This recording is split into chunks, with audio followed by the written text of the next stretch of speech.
Welcome to the Almost Above Average podcast, where we dive deep into the stories that shape us. I'm your host, Chris McIntyre, and today we have a truly inspiring guest. Joining us is Chaplin Anthony James, who has transformed his challenging childhood in Amityville, New York, into a powerful journey of faith and advocacy. Anthony's work with the Arise Collective helps women reiterate into society after incarceration, and he's here to share his insights from his book, The Millionaires Brother.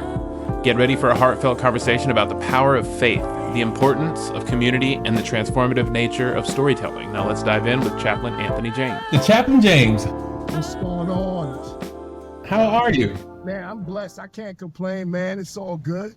Just got off work not too long ago, man. Ready for my little break, a little 2-week break. Okay. Yeah, so I'm You coming back after the New Year's? For sure.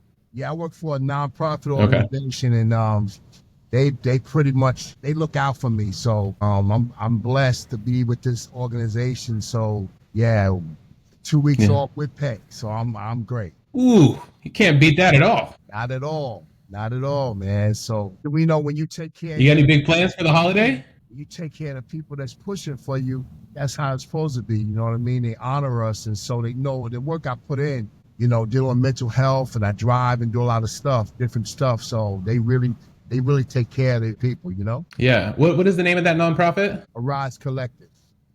Arise Collective. Okay. Yeah, what I do, I caught I'm an organizational driver. Women that come home from prison, I take them to programs, do different things with them like that. And so just helping them navigate back into society. This organization really does a lot for these women. And they here to stay. They're definitely here to stay because they definitely gonna be in business until Jesus come back, because it's a huge need for it. And what they do is like a reentry situation where they come back to society. They help them navigate housing, transportation, food, and different things like that. Some of the females in college, they doing some really big things. Yeah. That's awesome. How did you get involved with that nonprofit? Well, I actually connected with them I worked with one of the supervisors. I was a site monitor at the methadone clinic. And another person connected with her. She got a new position with this organization. So they found out that I was a driver and they needed a driver. They offered me a nice deal. So I jumped right on it. You know what I mean? Jumped right on it. Very flexible for me. So I'm able to do my own stuff as well. Yeah. Right. It was definitely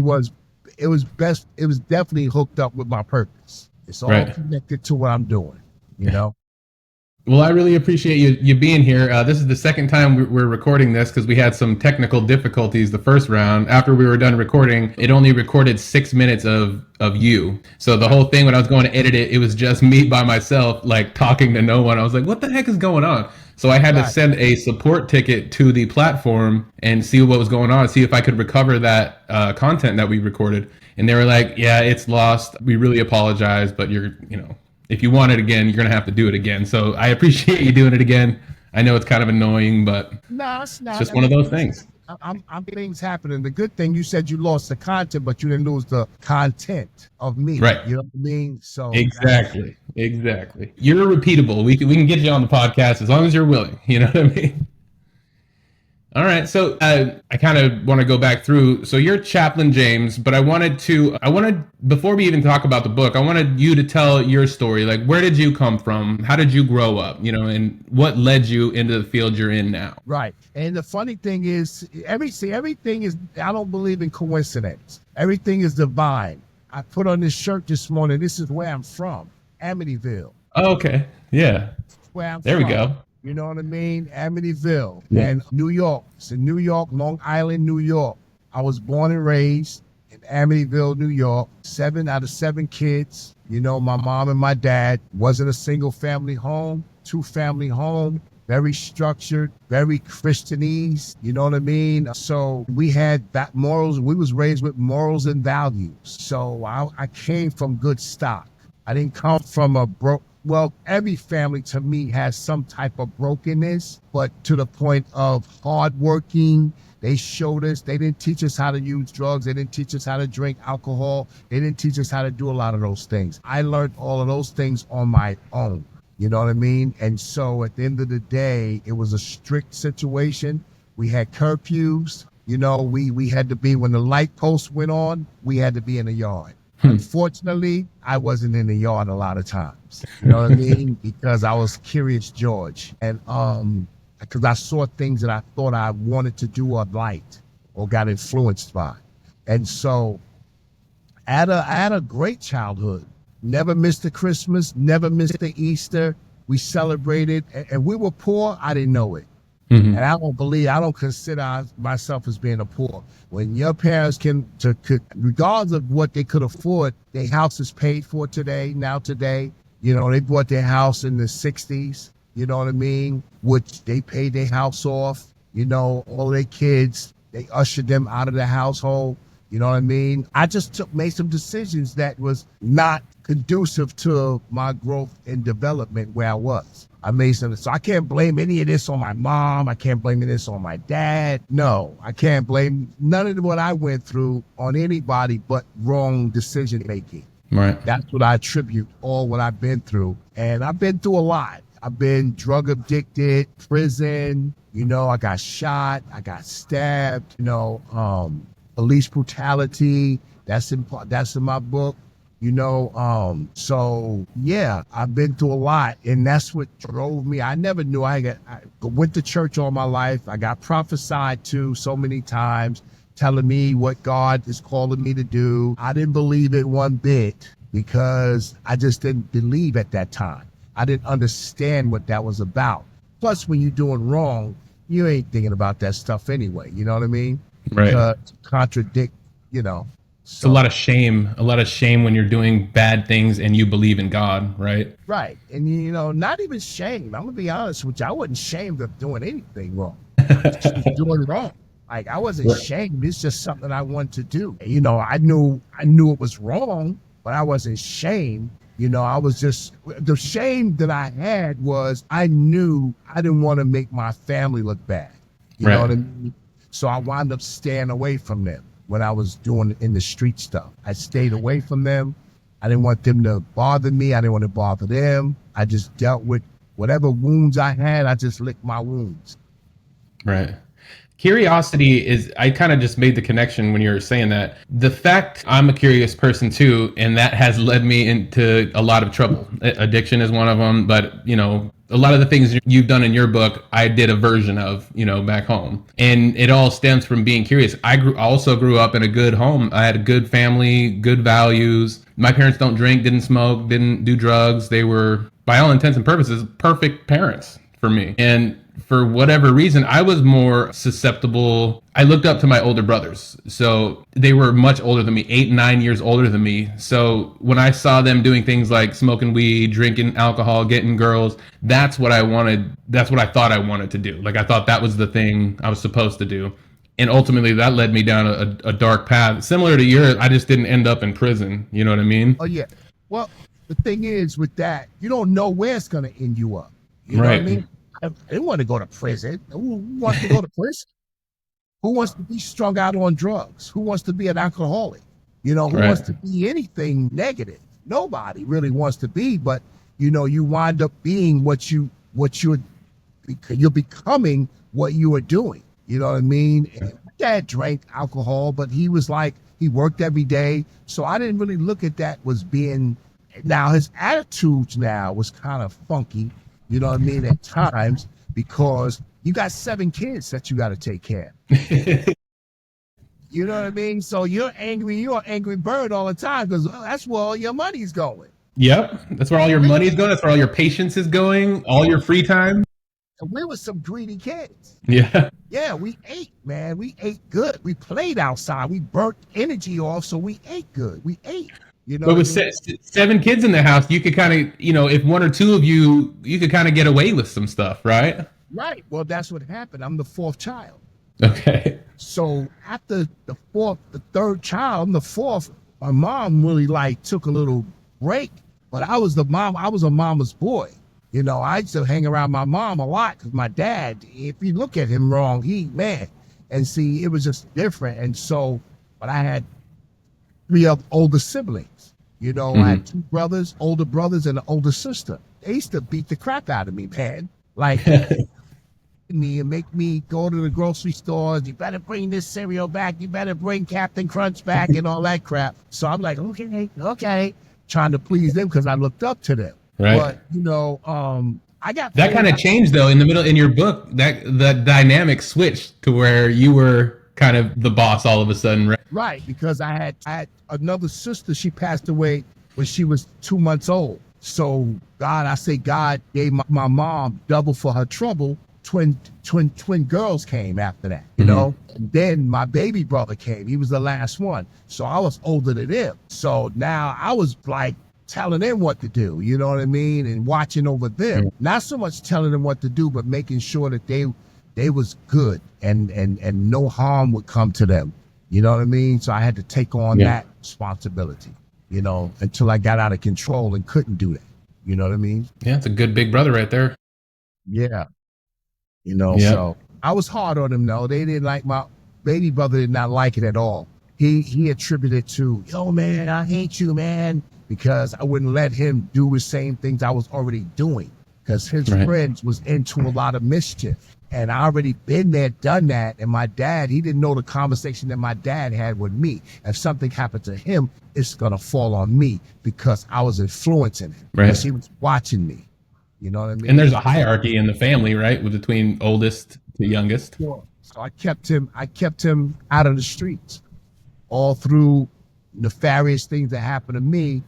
Even going to prison, I was still able to be around to, you know, make sure that he's not doing the things I'm already doing. You know what I mean? So. Is that the brother that went to the NBA? Yes. Yeah. What is his name? Mike James. Mike James. Yeah. He played for the Raptors? Yeah, he played for several teams. He was a journeyman. He won a championship with Detroit Pistons. Yeah. You know, he started on several teams. You know, he was a man. He became the man because everybody thought I was going to the NBA for the most part. I had an older brother that played before us, but he wanted to become a school teacher and different things, but everybody thought he was going to do something as well. But I just believe sometimes the breaks don't happen. And then with me, I was a knucklehead. I didn't everybody thought I was going to NBA. I didn't think so though. You see what I'm saying? It's funny how everybody can think, but if you don't think it, you ain't going nowhere. You know what I mean? So it's a funny thing manifesting, you know? Right. Because the discipline, I didn't have the discipline that my baby brother had. You know, when snow came, he used to shovel off a court and play on that one court and shoot shots when everybody else was in the house freezing. He was out there with gloves on, shooting foul shots. That's awesome. So that was his drive, and it was also his safe haven.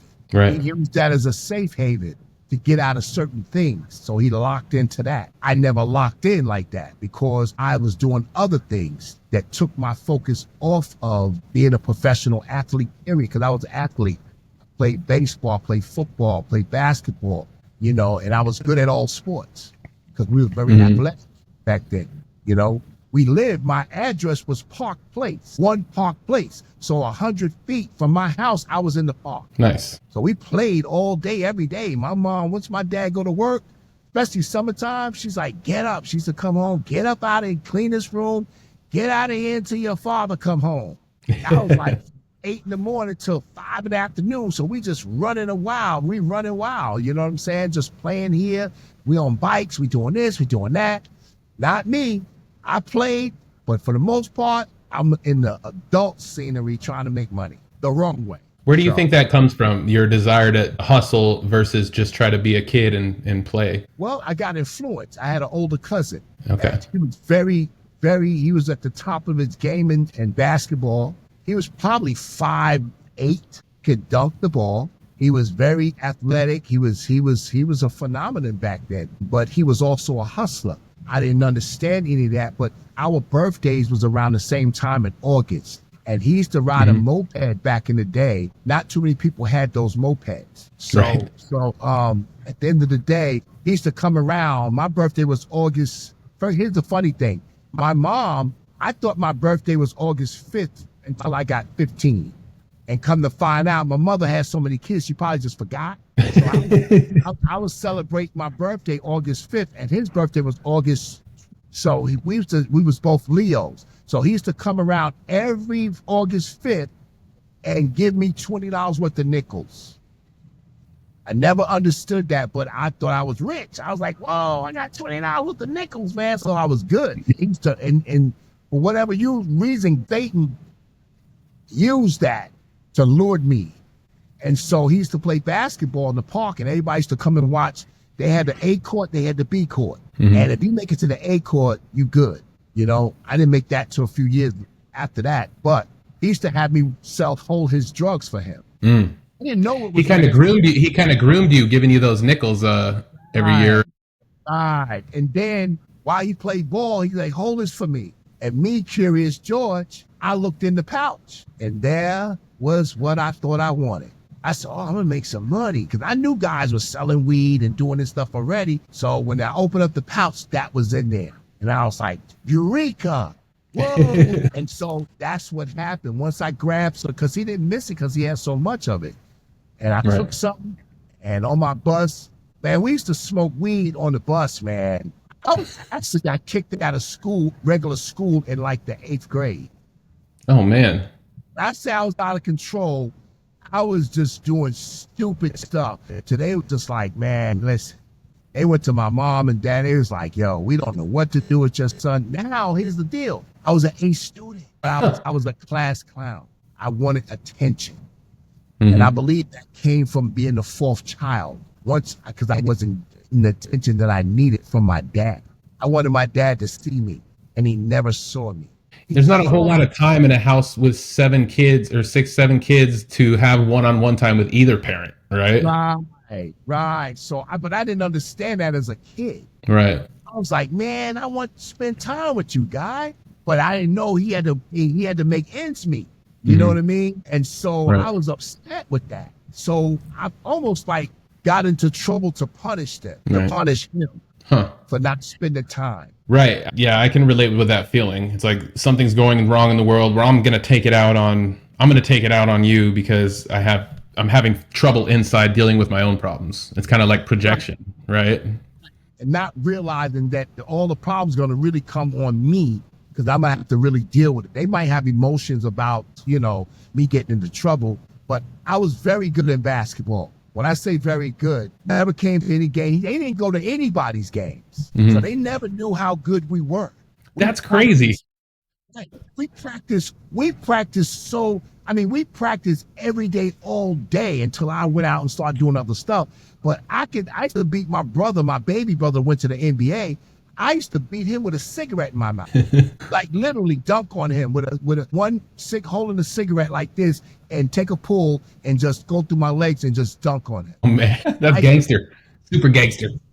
And I used to piss him off so bad because I used to hand him the ball at his chest after that. Here you go.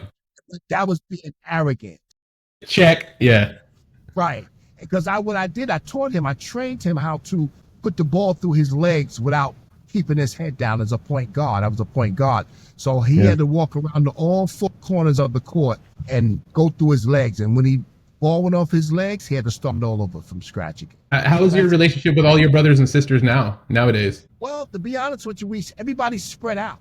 Different states, you know what I mean? So it's distant. It's very distant. Everybody got their life. Everybody got this going on. Once in a while, when my brother went to the NBA, he did something in Amityville called the Mike James Day. Mm-hmm. He had a day for the community. And that's when we was to make it our business to come up to New York and all meet there, you know what I'm saying, and spend time together. That was almost like, he did that for almost 15, 16 years. Little family reunion kind of thing? Right. We made it into that. That's great. Right. Because we had that day going, and we was like, okay, that's cool. Now we can plan around that day, and we can come and, So if you're doing it like that, your relationship is not going to be strong. Right. Well, I mean, if you guys are meeting up every year, like 15, 16 years, that's pretty good. You guys, that's close to me. That's still one day. Right. Right. A day to try to cram all of that love together, it's not genuine to not see people for a whole year and not really communicate with people for a whole year, and then get together one time when there's so many other people that's involved in this day. You know what I mean? Feels So like we an can't- obligation more than a Right. reunion that you're excited Right. for. So we couldn't really get intimate. Okay, I gotcha. I mean, I guess to make it more intimate, you would probably need to chat with one another throughout the year, like, For just sure. touch base kind of stuff. Right, right. But everybody's so busy. And I try to Yeah. tell my family, they say, you always coming up with these acronyms. I said, well, they're on point. Like busy to me, BUSY, being under Satan's yoke. Oh man, I love that. Right. When you're so busy, you don't have time for anything or anybody. Right. So it keeps you always, oh, I got to do this. I got a timeline. I got a deadline over here. So you don't really communicate with anybody but what you're doing. Right. You know Being what I mean? under Satan's yoke. Right. That's a good one. You got any more? Right. I got a whole bunch. I got a slew of things, man. All right. I keep a lot in my arsenal, man. I was just last night. I was just at the prison last night. Okay. I started a series called Walking Into Your Destiny. It's going to be, destiny, your destiny is calling. Mm-hmm. So I kicked it off last night in the federal prison last night. Is that like a program you're bringing to the prisons? Yes. Okay. Curriculum. Yes, that's what I do. And what does it entail? It entails them life skills. It's based on life skills, which is it entails them getting the certification of completion once they complete the 4 to 6 week course, and they're able to take that to the parole board to get less time. Oh man, that's a big difference you're making in there then. Huge difference. And I don't Yeah. get paid. Right. Tell me about that. How did you become a chaplain? Why so passionate about going into prisons and trying to help these criminals? Because I sat where they sit. I was a prisoner at one time. Mm-hmm. But through my journey, I went to prison off and on through my life, almost 15 years of my life in prison. So I told God, a lot of times we think we can tell God, listen, when you tell God, if you want to hear God laugh, tell him your plans, because he has the plan for your life. And you have to agree with his plan for your life. So, Right. Me coming a chaplain, I said if my mother got caught up and went to prison, I wouldn't even go see my mom. Oh man. That's how disgruntled I was, because, I got beat up by the police, by the COs and, correction officers very badly in prison. And it's a lot of things that I hated myself for, by making those decisions to land me in that position, because that's my parents was not about that life. Right. And I felt like I just tarnished my family because of the decisions I was making. So, but God was like, yeah, all right, whatever. I hear what you're saying, but you're going back into the prison. So like the Apostle Paul, he was a serial killer. Mm-hmm. Pastor Paul, what's his name? The Apostle Paul. Oh, the apostle. Sorry. He was a serial killer? Yes, he was. He was killing Christians. Okay. He was cutting their heads off because he used that term, the wages of sin is death. He was Damn. judging them for what they were doing, and he's not the judge. Right. But see, he was before Christ. Mm-hmm. The Apostle Paul was before Christ. But once he ran into Christ, Christ says, you're persecuting me. Matter of fact, he was on the way to Damascus with blood on his sword to kill another person. And that's when Christ knocked him off his beast, shined the light in his eye, blinded him. And he said, listen, you're persecuting me. Either you change up now or it's over for you. So that's when he changed. That's when he turned. He converted right then and there. Nice. And I need to reread that. I just started reading John again. it's deep. It's really deep, because people look at people's sin.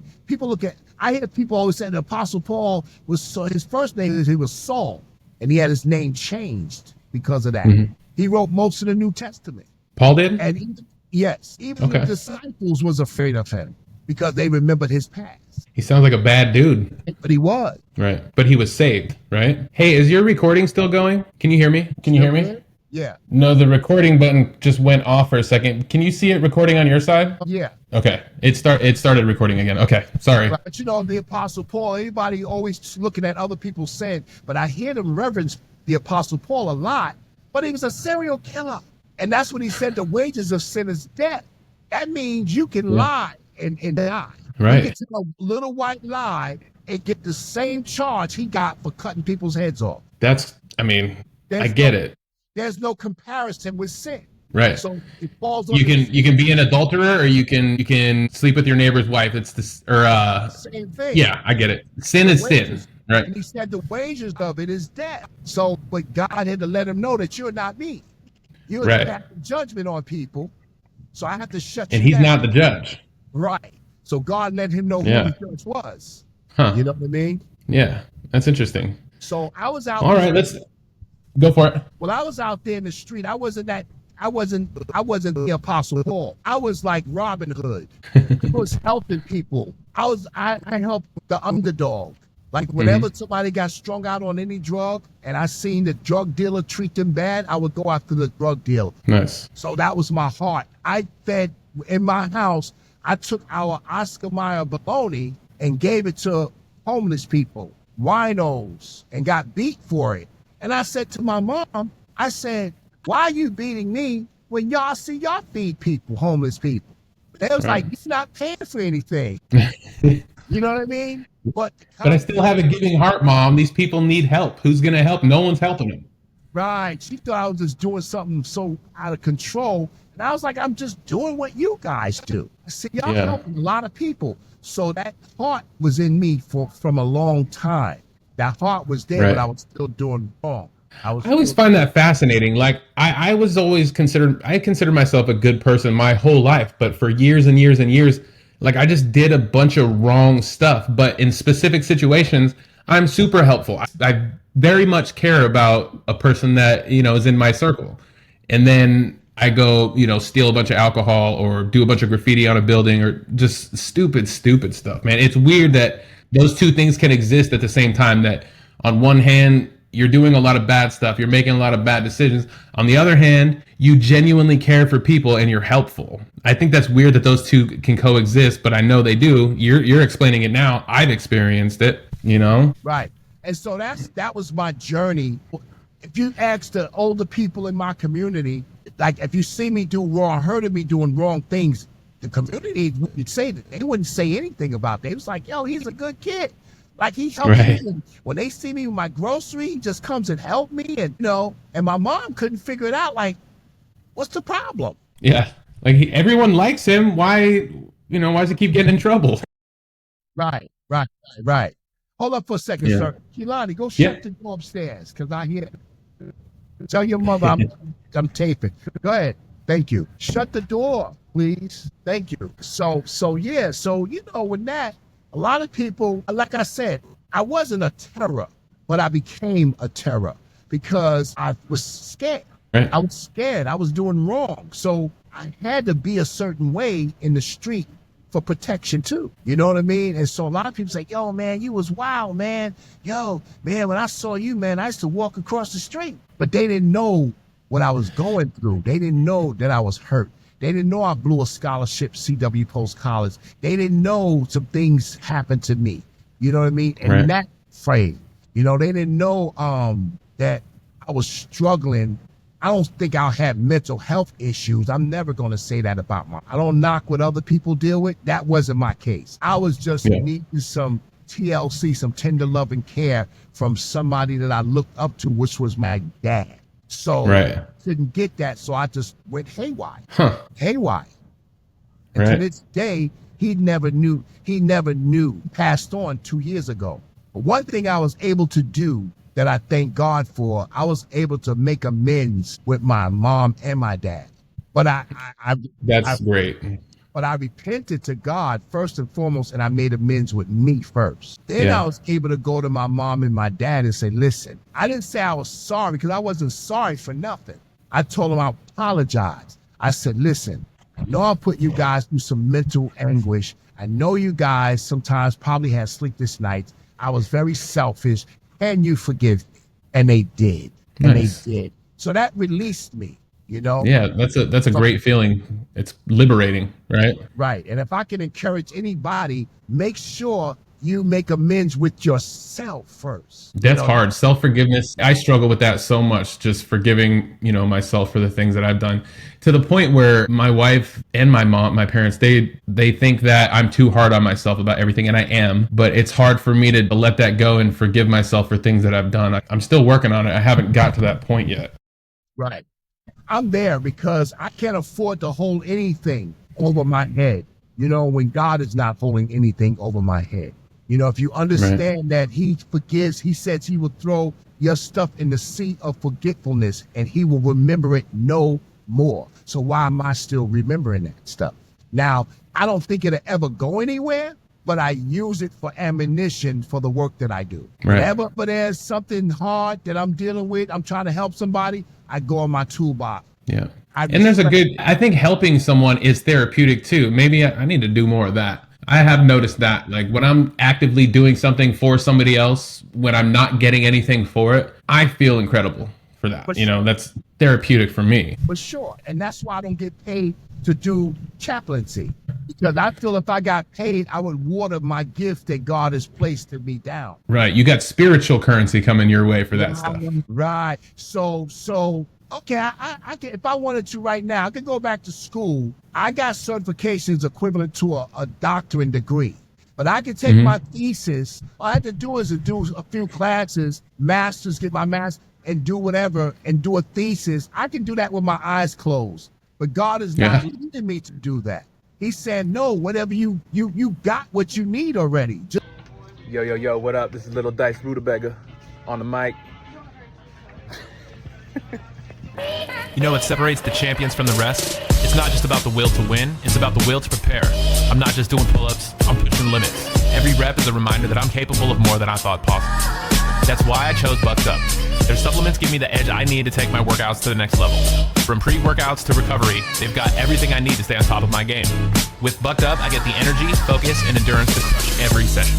Whether you're a pro or just starting out, their products will help you achieve your fitness goals faster.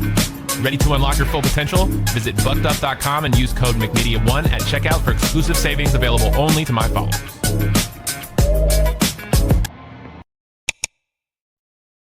Just go forth. Because I was this close to going back to school to get a paycheck. And God was like, no. And I'm glad I got a wife that understands. She's like, you don't need any more education. She said, you got so much stuff. Why would you even waste time to do that? Just keep doing what you're doing. And for a while, my parents, my family, they were like, yo, you're stupid. You got all this education. You can make $80,000 a year. But what would profit a man, all the riches in the world or whatever, and then in the end lose your soul because you're doing it for money? So I took the high road, the low road, I'm going to say, which is to go up in God, you got to go down. You know, to go in, you have to be out. You have to be set apart. And God set me apart. So even to this day, sometimes this walk is a little lonely because people treat you like you think you know everything. Oh, you can quote this. I said, it's not about quoting. It's not about talking. It's about walking it. It doesn't feel good all the time. God's way of doing things does not feel good most of the time. Right. Yeah, because what it does, you have to die to your flesh. You have to die to yourself. So to help someone, you almost have to be like a mirror. You have to project. You have to be moving so they can see you moving. Because talking, everybody got podcasts today. Right. Everybody doing this. Everybody's talking, but who's walking? Right. Because as we do podcasts, people are dying. That's right. You know, and you know, the earth is waiting for the manifestations of the sons of God. And the sons is not the one, the chosen ones. You know who the chosen ones are? All of us? Who shows up. Right. You can say you're chosen, but what are you doing? Because you're going to get judged based on your ability to understand that you have a position, you have a purpose. What is your purpose? What is your destiny? I'm walking in my destiny right now. Every day I get up in the morning, I'm walking in my destiny. I'm looking to help someone the best way I know how to help them. And that's being honest with myself. First, you gotta, because to be honest with yourself, when you're honest with yourself, then you can be honest with anybody. I don't have a problem with telling somebody I smoke crack cocaine. I don't glorify that, but I let them know. Like the guys was talking to me last night. I was talking to them. I've been clean for 34 years, but I'm one decision away from being unclean. Right. So it doesn't have to be drugs. Doesn't have to be prison. I can have stinking thinking. I can be double-minded. And the word of God says the double-minded man is unstable in all his ways. So when you're contradicting what God is telling you to do, you're double-minded. Right. Right. I have a lot of trouble deciphering. I believe that every day I get up, I am walking God's path. And every day I pray for God to show me what his path is for me, to help me to serve him the best and to serve my family as best I can. Right. And I think I'm walking the path, but I have a lot of, I still struggle with a lot of doubt in my head about the things that I'm doing. But I keep pushing forward through it just because I do believe that this is what I'm supposed to do. Right. And and one thing I tell people, man, ask God to reveal himself to you. Most people say, my daughter's like, I don't got that. I don't know. I said, just keep asking God to reveal himself to you. He said, if you lack wisdom, ask me, I'll give you wisdom.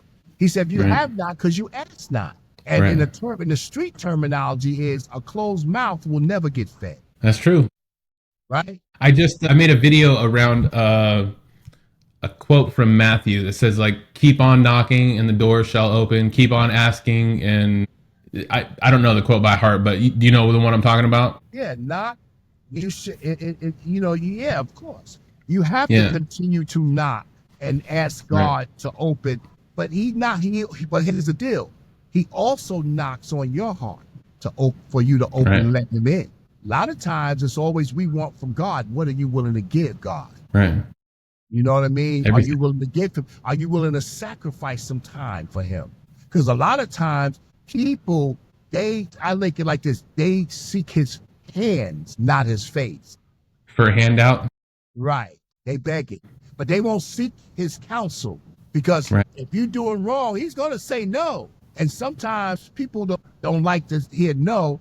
They don't really understand that delay don't mean denied. Right.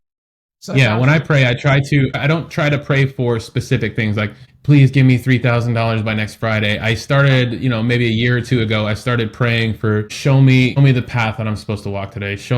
Lead me in your presence with what I'm going to do today. If I'm having trouble with a specific thing, I will pray about that thing, but not for him to just fix it. Just show me how I can overcome this. Because there's some things that you have to do rather than God doing it, because he's a spiritual being. Yeah. We have to do things in the natural that we are responsible for. God is not responsible for you feeling some kind of way. You are responsible for that. He's telling you don't receive it. If it's coming your way, deal with it, and then I'll add my super on your natural and make it a supernatural experience. I like that. But you still have to do your job. You still have to do you. Because I've ordained you. If you are part of if you, in Genesis 1:26, we were made in God's image and his likeness. So we were made in his image. We're just little G's on this earth. Right. So we can speak things out of our mouth and it will come to pass. It's energy. It's all energy. Whatever energy you have, that's what you pull to you. That makes sense. Yeah. Yep. God is not listen, God is not a magician. A lot of people, here's the deal. A lot of people always ask God, why? You know what God is saying? Why not? Right. Because I'll use that situation. I use the Apostle Paul situation. I use Moses situation. I use David's situation. I use Joseph's situation. Cain and Abel. All of that. He used all of those situations. So when you say, God, why this had to happen to me? He says, why not? Yeah. Just like always, like when God's putting me specifically, when I'm going through like a hard time, I used to question God, why? But now I kind of accept it, like, all right, I know this is going to teach me something, And then after that situation, I always end up praying about thanking God for that. Like, thank you for getting me through that. And, this is what I learned from that. And, I appreciate that. I have a lot of gratitude. Right. Yeah. Because you start maturing because a lot of times, a lot of people lack maturity. You know what I mean? Right. You lack maturity. Why is this happening to me? This is happening to me. Look at Jesus, right? We say we follow with Christ, right? Yeah. A lot of the old church will tell you don't question God, right? And they put fear in you. Don't question God. My mom knew, don't you better not question God. Till I found out for myself, study to show yourself approved. Once I started reading the Bible for myself and I started studying, I found out that Jesus questioned God on the cross. He said, Father, why have you forsaken me? Yeah. And then he said, nevertheless, not my That's an will. important lesson. I never thought about that. That's an important distinction. I never thought of that. He did Right. question God. He died with a question. He didn't die with an answer. Yeah. Yeah, he said, why? But God, Hmm. then he had to flip it because God wasn't going to change his mind. Right. So Jesus had to flip it and say, nevertheless, I'm still going to trust you that Yeah. you're God. So that's what we have to do.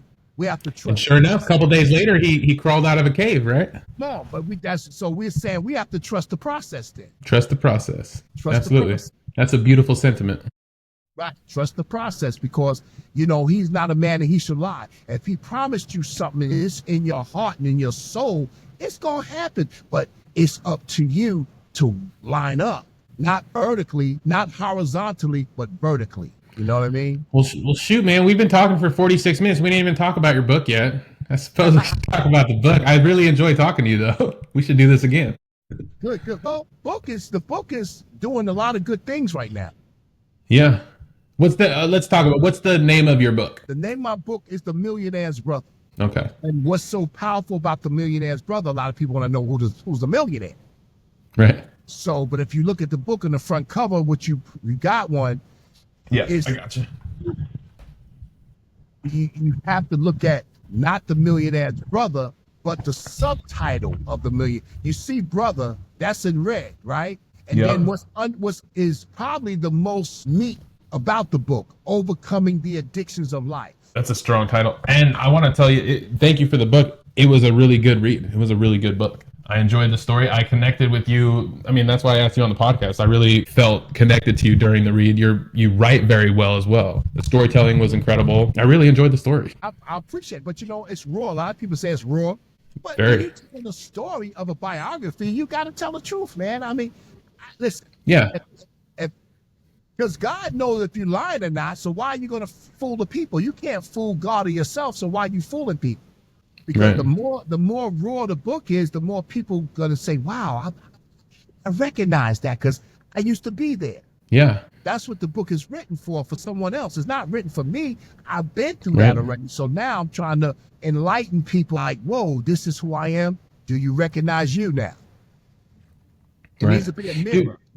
That's exactly why I started my media company and this podcast in particular. I was recording a podcast earlier today with another gentleman, and he had the same message. Like, it's storytelling. It's identifying with somebody else's story. Because the reason I was able to quit drinking and doing drugs, and I didn't believe that I could at all, like I was too hooked at the time, is I was in an AA meeting, not my first one. I had been to a few, just desperately trying to quit. And what I was telling this guy on my podcast earlier is that I heard someone share something inside this meeting, and his story sounded like he was telling my story, right? And it was coming from somebody else. And that's when it clicked with me. I was like, why? How is this guy saying everything that I've been through, every feeling that I'm having, all the emotions that I've been going through? How is this other person I've never met before telling my exact story? And I made the connection. I'm like, all right, that is weird. I didn't believe in God. I used to be an atheist back then.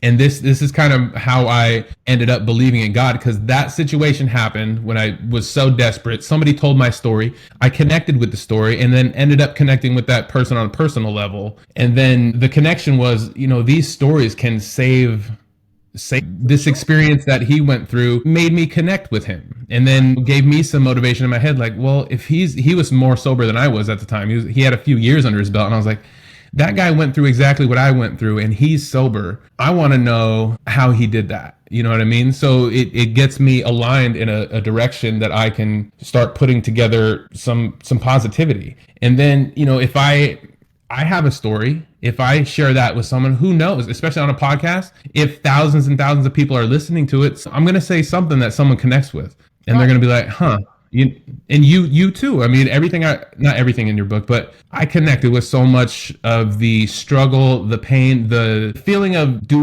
not really doing wrong, but I liked making trouble, not getting in trouble, but I liked stealing. I liked doing graffiti, doing drugs, drinking. Mischief. Yes. Mischief. Right. Perfect word. One thing I would love to leave the people with before we get up out of here is that God is not a respecter of person. He is respect of faith. And faith without works is dead. Without faith, you have nothing. I don't care what I don't care what type of work you do, how long you work, how hard you work. Without faith, you can't please God. Right. God don't want your works. He wants your faith, right? And how do you go about, if you're not a faithful person, how do you go about creating faith inside of you? How did you do it?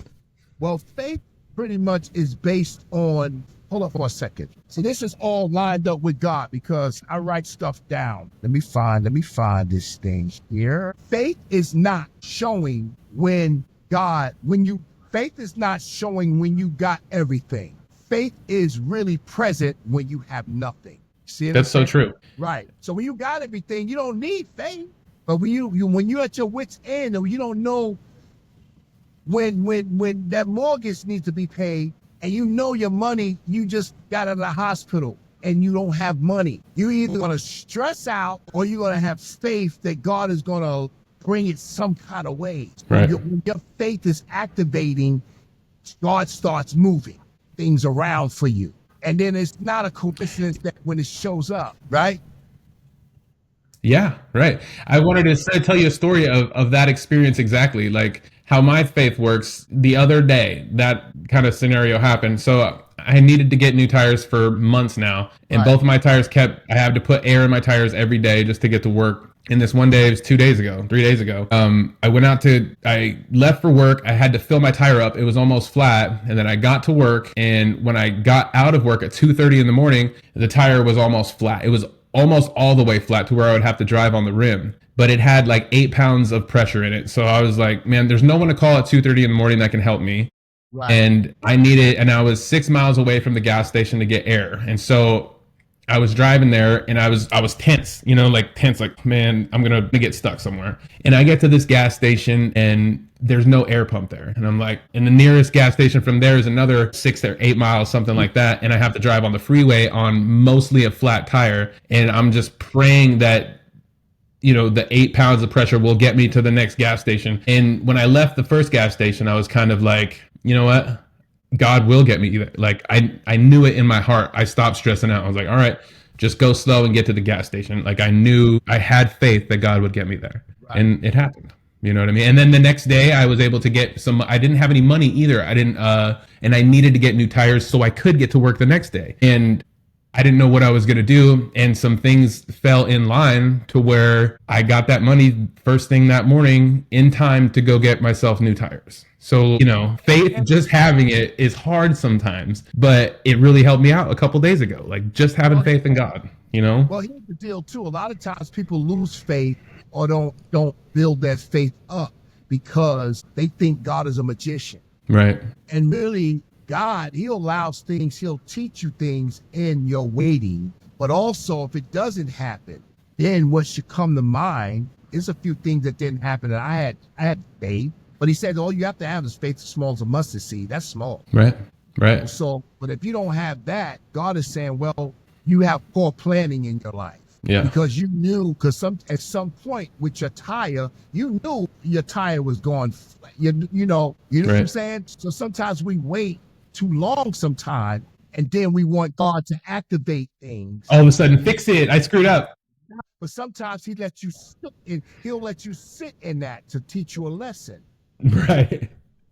He'll let you do that. And so that's when people say, oh man, I don't believe in God. No, pretty soon you're going to either believe or you're not. So This is what I was telling the men last night. I said, your life is the punchline to somebody's breakthrough. Ooh, that's good. Just what we're just talking about. That's a good one, man. Story is going to help the next person. Is the punchline to somebody else's breakthrough. Because really, if God blesses you, he blesses you to be a blessing. Right. If you already blessed, you don't need to be blessed already. And you can't keep it unless you give it away, right? You got to pay it forward. Mm-hmm. So most people are like, nah, man, no, I'm blessed. But who are you blessing? If you're not blessing anybody, you're really not blessed. Right. You're selfish. Right. Very selfish. Self-centered. And then we got to work on this journey that we have in life. We have to be careful on who we vent to. Right. Because absolutely. Be careful who you vent to because vents go to other rooms. Yep, that's true. That's a good one too. Chaplin James got all the sayings, man. Come on, man. Come on. That's what I'm talking about. Right. This is what I do though. Yeah. I'm an avid reader. I know how to cut the television off because a lot of that tell a lot to your vision anyway. Right. So at the end of the day, and it's repeated stuff that you watch and you're bored. But I've learned how to, if the TV and technology drop right now, I'll read. Yeah. Yep. I read a lot too. I like reading. Right. And it's good because it keeps your vocabulary, and then you read other people's stories. I read a lot of other people's stuff, and I read the Bible. It's other people's stuff. Yeah. Right. Right. So, so yeah, man. Well, Chaplin James, this was a really good conversation. I hope we can do it again in the future, man. I really appreciate you. For sure. For sure. And then visitor or listeners, you guys can go to Amazon, right? And your website? Go to my website, www.millionairesbrother.com. It's on Amazon. Get your copy. But I'm going to tell you like this. If you go to Amazon, it's nothing wrong with going to Amazon, but you can't get an autographed copy. Ooh, go to the website, guys. Go to the website. www.millionairesbrother.com. You get a copy. You get the book in 3 days. And I'll give a personal testimonial to the book. I was fascinated by the story. I read it in, I think, 3 days or 2 or 3 days. I read it really quickly because the story was very engaging and I connected with your story a lot. So it's a really good book, really good, well written. The stories were all very genuine, very heartfelt, vulnerable. Right. I really enjoyed it. So you guys go check it out on Amazon or go check it out at themillionairesbrother.com. And if you don't want a signed copy, go to amazon.com. Are you on social media anywhere? Yeah, I'm on Instagram. I'm on Facebook. I got a YouTube page. I'm working out right now. Plus I have a semi podcast, not fully yet. We're working on it. Chaplin James is called Marketplace Ministries. Okay. I'm normally on Monday nights and Friday nights, 8 o'clock Eastern time, 7 o'clock Central time, and it's really an hour of power. Nice. You know what I mean? We talk about a lot of things in the community because I'm community based. You know what I mean? Because without unity, there's no community anyway. Because that's the root word of community. Very true. I really try to cover community because our communities are really hurting right now, and we have churches on every corner. For whatever reason, it's not reaching these communities. So we have to speak to our communities and encourage and empower them to do not forsake the assembly. I'm not telling you not to go to church, but understand we are the church. We are the body of Christ, not that building. That's for fellowship, but you must be fellowshipping at home. That's your first church. That's your first ministry. Pay your tithes to your first church, which is you. You know what I mean? You can't look outside of what you're supposed to be doing inside. If you're giving all that power to outside, then inside is suffering. And charity starts at home. I love that. Right? Well, all right, brother. Thank you for doing the podcast again. Thanks for re-recording it due to the technical difficulties we had the first time. Anytime, my brother. Let's stay connected. I want to do this again. I really enjoyed that conversation for real. I'd like to have more if we can. Can you send me a link to your ministry, your YouTube stuff? Yes, for sure. I'll do that. That would be cool. And when I put this episode out, I'll put all your socials in there and the links that you send me so people can find it. And yeah. Thank you guys for tuning into this episode of Almost Above Average. It was great having Chaplain Anthony James with us today, sharing his inspiring journey and the work that he does with Arise Collective. His insights on faith, community, and the power of storytelling really resonate with me. Remember, our choices shape our paths, and stories like Anthony's can inspire us to make a difference. If you found this episode meaningful, consider leaving us a 5-star review and sharing it with someone who might benefit from hearing it. Almost Above Average is produced by McMedia Network. Thanks for listening, and we'll catch up with you next time. See ya.